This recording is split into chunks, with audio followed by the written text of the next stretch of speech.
Across the UK, millions of families would normally be enjoying a half-term break or planning a trip around this time of year. Nina's actually at a holiday park in Cumbria to find out how the new restrictions are affecting. Good morning from Castlerig near Keswick in the stunning Lake Districts. Now, you can't really see very much at the moment because it's pitch black, but trust me, it's gorgeous. Have a look at this footage, a bird's eye view of the caravanning, the camping, the glamping that takes place here in Castlerig. And you know, this is exactly the sort of place that has benefited from the fact that we can't go abroad. More of us are staycationing over the October half term, but understandably, there's been an increase in cancellations since the tier system was introduced. Let me just remind you what those restrictions will mean for you depending on where you live. So, if you live in a tier 1 area, so on medium alert, you can travel to other tier 1 places. So if you lived in London, for example, you could come up here to Keswick and you can stay overnight with people from other households as long as there are 6 of you or fewer. And if you live in tier 2, you can travel to other tier 2 areas, but you can only stay overnight with people from your household or your bubble. What about tier 3, that highest alert level? So at the moment, the Liverpool City region and Lancashire, well, you're being advised not to leave your area and not to overnight stay anywhere unless it's essential, for example, for work purposes. And it's different depending on which home nation you live in as well. At the moment, in Wales, for example, if you live in a tier 2 or 3 area in England, you're being asked not to travel to Wales, but that could change if there's a full circuit break. And there is a circuit break happening in Northern Ireland, isn't there? So you can't holiday there at the moment. As for Scotland, well, they're expected to head into a similar tier system too. So it's complicated, and so little wonder that fewer than half of families surveyed recently are now planning to take an October half-term trip at all.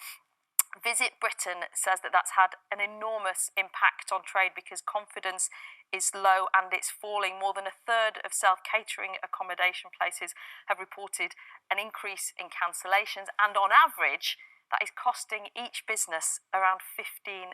That is a lot of money after a difficult summer. Let's have a chat with David, who runs the site here. Looks like I'm going to ask you for an ice cream, David. Good morning to you. Just talk me through how the run-up to October half-term was looking and how things have changed as we've had this tier system introduced. Yeah, I think certainly we've seen some cancellations. We've had a lot of phone calls with people inquiring as to what the situation is, whether they can travel, and particularly about if they are unable to travel, what would happen to their booking and to the money they've paid.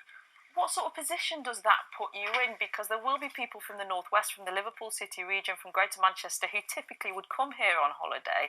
Are you having to police their postcodes?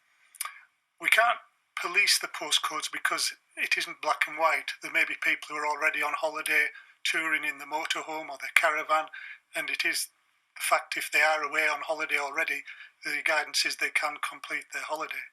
But as an industry, we haven't had the guidance that the public have had. So I think it is important that the public do follow their own guidance from their own area.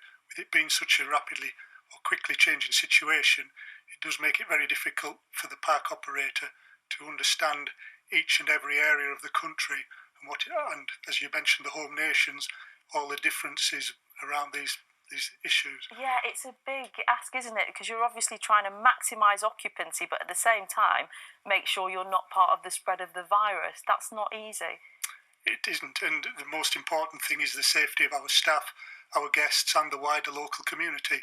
So we do take it very seriously, the fact that we do have all our COVID safety measures in place and ensuring that those people who are on the park are following the current guidelines, such as remaining in your bubble and groups and maximum of 6 of us being in this area.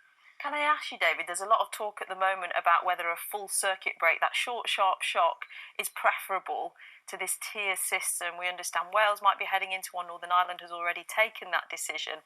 For your business, would you prefer that? That's a difficult question. I don't really know if I know the answer to that. The thing you do read is a lot of contradictory evidence on the rate.